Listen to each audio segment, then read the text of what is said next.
In the previous videos, two videos in this module, we talked about the least squares problem, and we found a solution for it.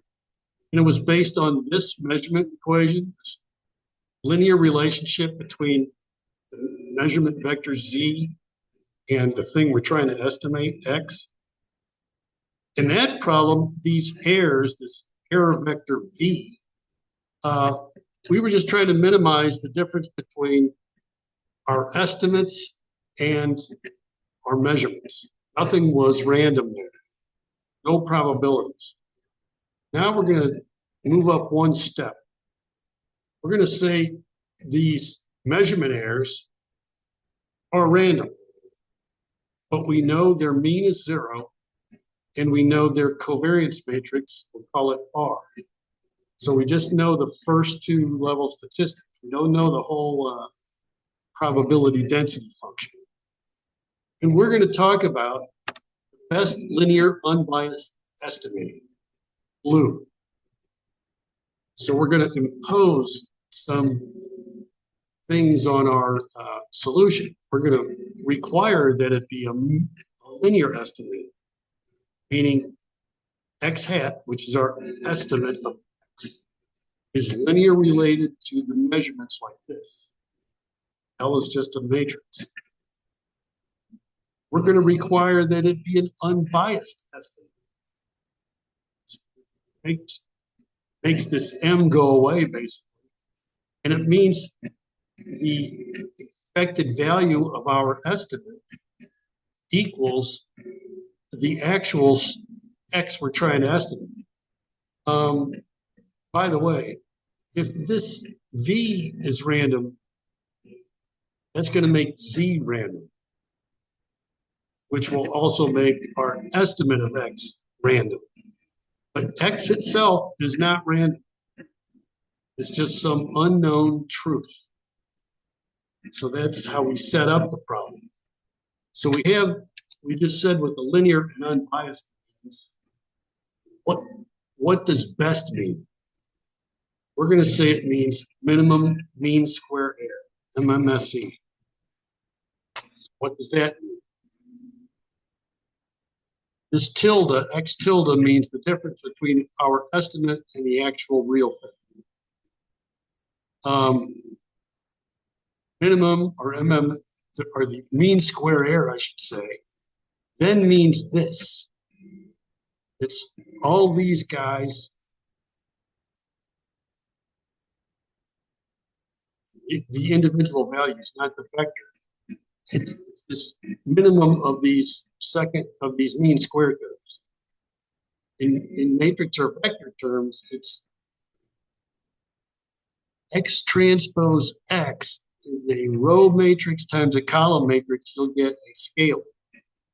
So this is the expected value of a scalar. That's the mean square error. We're going to want to minimize that. Let's also introduce this covariance matrix, which is the covariance matrix of these errors, these x tildes, which mean this.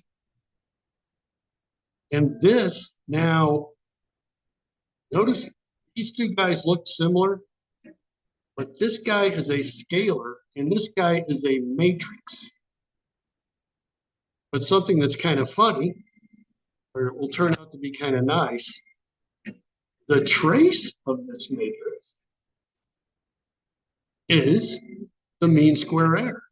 The trace of this matrix is the sum of the diagonal terms. It's going to be the same as this thing. It's going to be a scalar.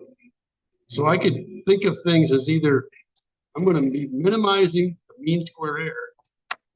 It's also minimizing the trace of this covariance matrix. Anyway, I'm not going to go through the derivation of the answer. It's rather tedious, and go to my website if you really want to see the derivation. But you get an estimate formula that's basically it. Well, it is. It's a weighted least squares estimate where our weighting Q matrix, the symmetric Q matrix, is just the inverse of this R. which was the covariance of the errors. We assumed we knew that going in.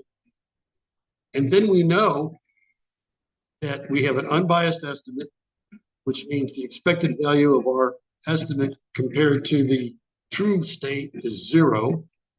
And we have an estimate of the covariance of that error.